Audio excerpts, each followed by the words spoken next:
Hollywood's golden age glittered with diamonds, gowns, and untouchable icons. But when the bright lights faded and the curtain finally fell, the truth surfaced in the cold rooms of coroners. Behind the glamorous photos were fragile bodies carrying scars, damage, and hidden stories no studio would ever print in a press release. What really happened when the stars took their final bow? And which legends carried secrets etched into their very bones? Let's open the files and find out.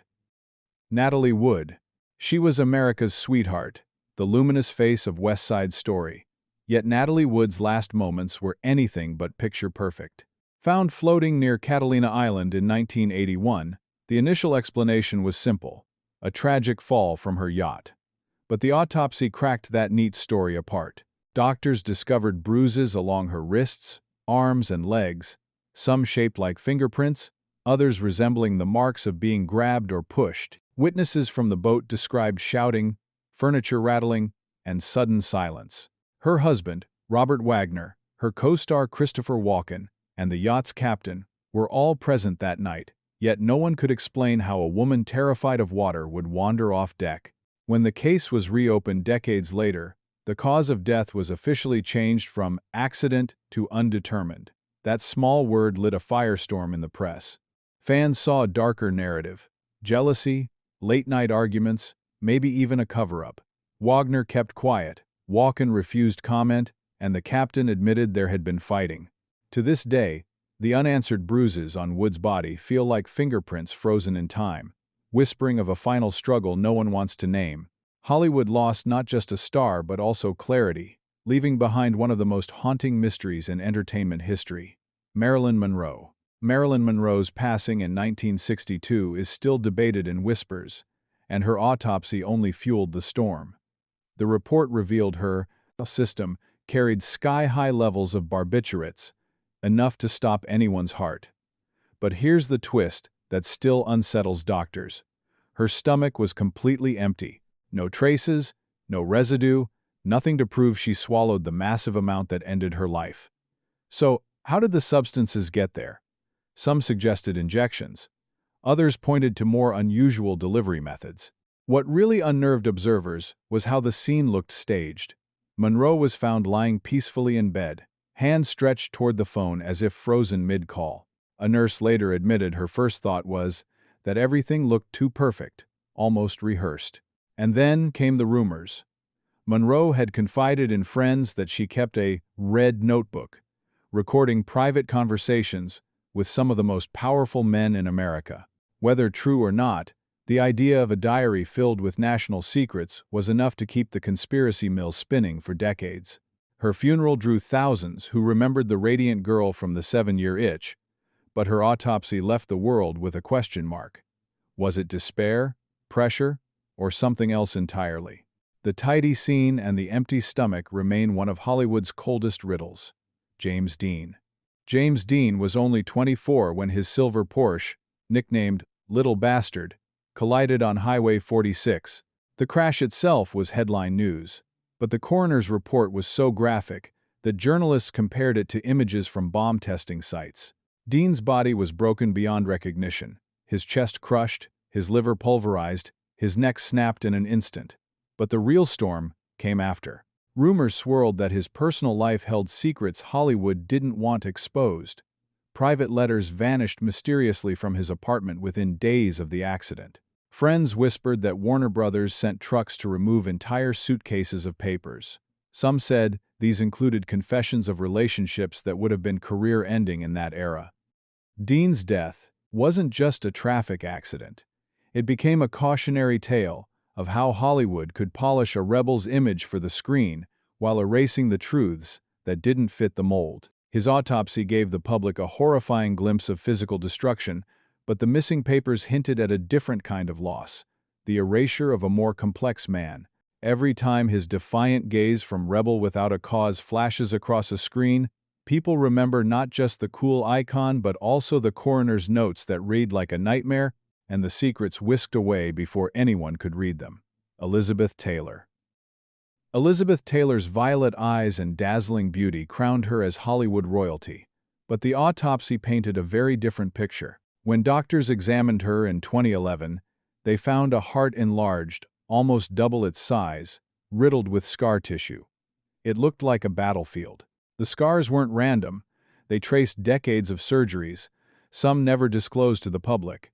Brain procedures, bowel resections, even experimental transplants left hidden marks. Her lungs showed signs of secret treatments for cancer, and her organs bore the heavy impact of years spent on strong medications. Add to that cosmetic surgeries across her body, and her autopsy revealed just how much Taylor had endured under the pressure of perfection. The price of being forever youthful in front of cameras was a body sliced, stitched, and exhausted. Even more painful were the whispers that Taylor's private battles with loneliness and heartbreak had amplified the toll. Doctors noted chronic depression, and friends spoke of relationships that had to remain hidden in the shadows. Headlines summed it up bluntly. The Queen took her secrets to the grave.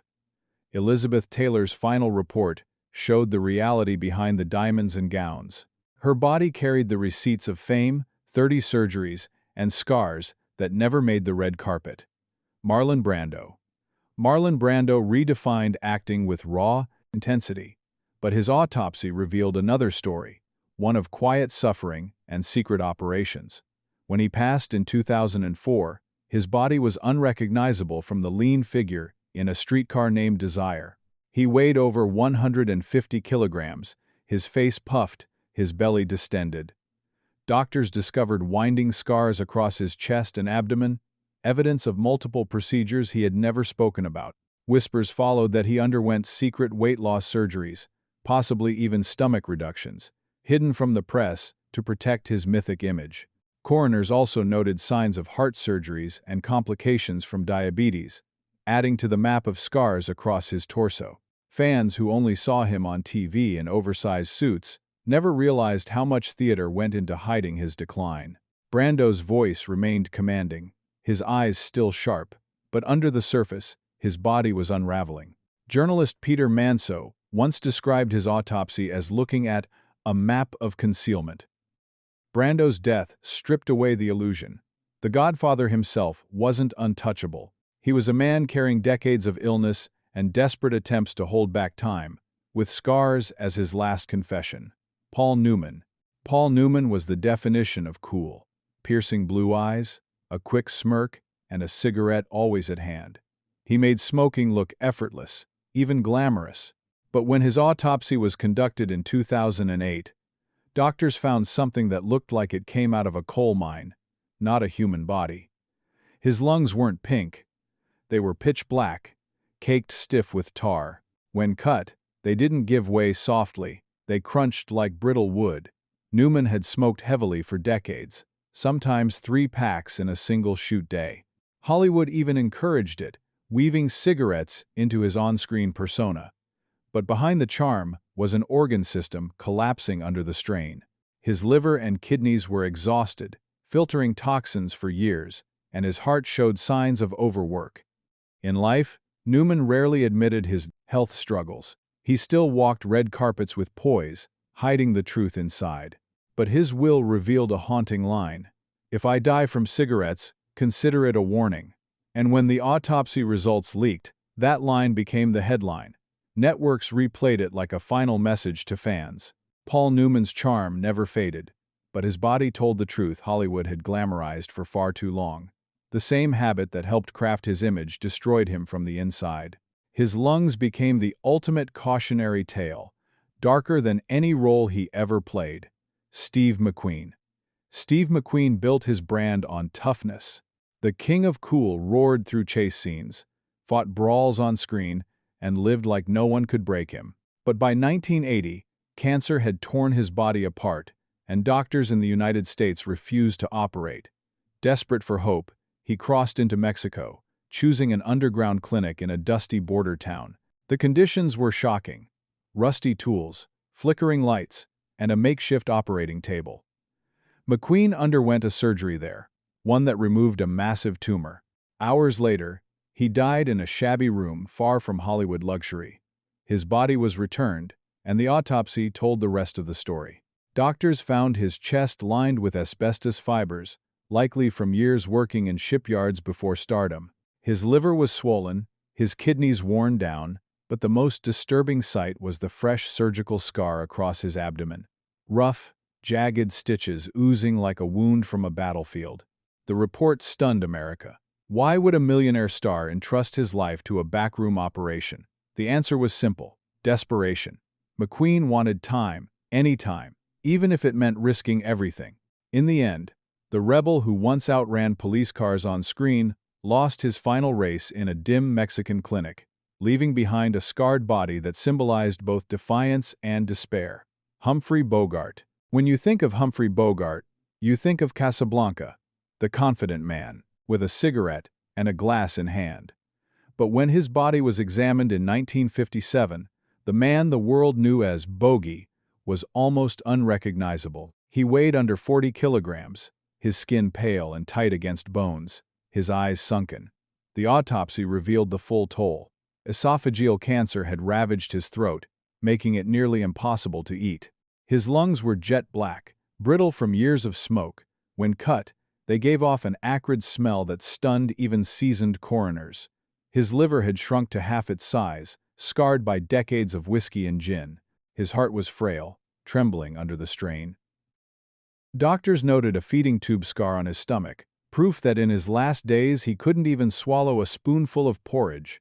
Friends who visited said they could barely recognize the man who once embodied toughness and charm. Some avoided the room altogether, not wanting to replace the memory of Bogey with the skeleton he had become. The autopsy became the final verdict. The glamorous props of cigarettes and liquor, which Hollywood had pushed as stylish, had consumed one of its greatest icons. The man who once said, "Here's looking at you, kid," left the world looking at a haunting truth. Style can kill just as powerfully as substance. Gable. Clark Gable was the king of Hollywood, the man who made audiences swoon with a half-smile and a line in Gone with the Wind. But by 1960, the king's crown was crushing him. On the set of The Misfits, he worked alongside Marilyn Monroe and Montgomery Clift, two actors battling their own demons. The stress was constant. To cope, Gable chain-smoked up to 6 packs a day and fueled himself with black coffee and bourbon. 12 days after filming wrapped, he collapsed from chest pain. The autopsy revealed a terrifying sight. His heart was swollen to nearly twice its size, arteries hardened like plaster pipes, blood trickling through tiny cracks. Doctors said bluntly it looked like the heart of an 80-year-old man, though Gable was only 59. His stomach bore ulcers, scars from years of coffee and liquor, and his liver showed signs of exhaustion. In short, the king had been running on fumes, pushing his body past its breaking point to maintain the myth of strength. When the news broke, NBC somberly declared, "A king has fallen." Thousands poured into the streets for his funeral, weeping as his flag-draped coffin passed by. The autopsy's verdict was clear. Clark Gable died not of one bad day, but of decades of relentless pressure, smoke, and pride. The king's heart, aged 20 years beyond its time, was proof that Hollywood crowns come with a deadly weight. Judy Garland. For millions, Judy Garland will always be Dorothy, singing "Somewhere Over the Rainbow." But the little girl who won hearts never truly escaped the shadow of studio control. From her early teens, MGM handed her pills to keep her awake, pills to keep her thin, and pills to put her to sleep. It wasn't a choice. It was survival in a system that demanded perfection. By 1969, Garland was living in a small London apartment when her body finally gave out. She weighed only 36 kilograms, hair falling in clumps, fingernails purple from lack of oxygen. The autopsy revealed chronic damage to her stomach and liver, scars from years of dependency. The official note was chilling: a 47-year-old star, but the body of a long-starved teenager. Colleagues later admitted the studio had trained her on a cycle of substances, as if they were part of her daily diet. Former castmates recalled assistants slipping her pep pills in the morning and sedatives at night. What began as a studio's method of control became Judy's lifelong cage. Her funeral drew 20,000 fans, many singing "Over the Rainbow" through tears. But the autopsy stripped away the fairy tale. Judy Garland wasn't just a tragic star. She was living proof of how an industry could break a child, then demand she smile through it, all The rainbow ended not in gold but in scars etched into her very organs. Frank Sinatra. Frank Sinatra, Old Blue Eyes, was more than a singer. He was an institution. Night after night, he stepped on stage in a tux, glass in hand, voice smooth as velvet. To fans, he seemed unstoppable, timeless. But the coroner's report in 1998 revealed a body that had been running on fumes for decades. His lungs were stiff and fibrotic, hardened until they felt like stone beneath the scalpel. Black clumps of tar clung inside, evidence of a lifetime of cigarettes. His arteries were no better, blocked up to 90%, blood fighting to squeeze through narrow channels. The heart muscle itself was thin, overworked, on the verge of collapse. Doctors wrote bluntly, he died from a system worn out by years of indulgence. What jarred the public most was the contrast. On stage, Sinatra was a picture of confidence, joking with Dean Martin, crooning love songs, raising a toast. Behind the scenes, he carried a failing body, one clogged vessel away from disaster. When the autopsy hit the papers, fans were stunned. Could the same man who sang My Way really have been so fragile? In a sense, yes. Sinatra's autopsy stripped away the legend and left behind the truth. Even a golden voice can be smothered by smoke and stress. He didn't leave this world in a blaze of glory but with lungs as heavy as concrete blocks, reminding us that the spotlight never protects the body beneath it. John Wayne. John Wayne was the cowboy who seemed invincible. He strode across deserts, fought in endless battles, and always came out on top. But in 1979, when his body was examined, doctors found something no one expected: traces of radiation lodged in his organs. The discovery led back to the mid-1950s, when Wayne filmed The Conqueror in the Nevada desert, less than 150 miles from a nuclear test site. At the time, the government assured everyone the area was safe. Cast and crew camped under skies where radioactive dust still drifted from explosions. They rode horses, drank water, and breathed air laced with invisible fallout. Decades later, the toll was undeniable. More than 90 people connected to that film developed cancer, including Wayne himself. His autopsy showed cancer spread through his stomach and lungs, with tissues bearing signs of abnormal radiation exposure. The public reaction was furious. John Wayne didn't die of old age, one paper wrote. He died because of a movie. Talk shows debated whether Hollywood had sacrificed its stars for a production schedule. Fans who grew up idolizing the Duke's rugged image were forced to face the irony. The man who had survived bullets, bar fights, and frontier danger on screen was undone by dust no one could see. His autopsy became a chilling reminder that sometimes the deadliest enemies don't carry weapons. They linger silently in the air. Burt Lancaster. Burt Lancaster's smile once lit up theaters. With roles in classics like From Here to Eternity, he embodied vitality and masculine power. But in 1994, his autopsy revealed a shocking contradiction. His heart was scarred like a battlefield, marked with the aftermath of multiple small strokes, episodes that the public never knew about. Doctors described layers of hardened tissue in his heart muscle, each one evidence of a failure he had silently endured. Medical staff later admitted he had staggered backstage more than once, eyes going dark, before stepping out under the lights with that same dazzling grin. It was a cover-up not just of illness, but of identity. Why hide it? Because Lancaster's image was built on strength. A fragile hero didn't sell tickets. His managers and studio blocked any news from leaking, ensuring fans saw only the glowing star, not the man fighting collapse behind the curtain. The autopsy also reignited rumors about Lancaster's private life, relationships he supposedly concealed to maintain his Hollywood persona. Critics argued the strokes were as much psychological as physical, born of the crushing weight of secrecy.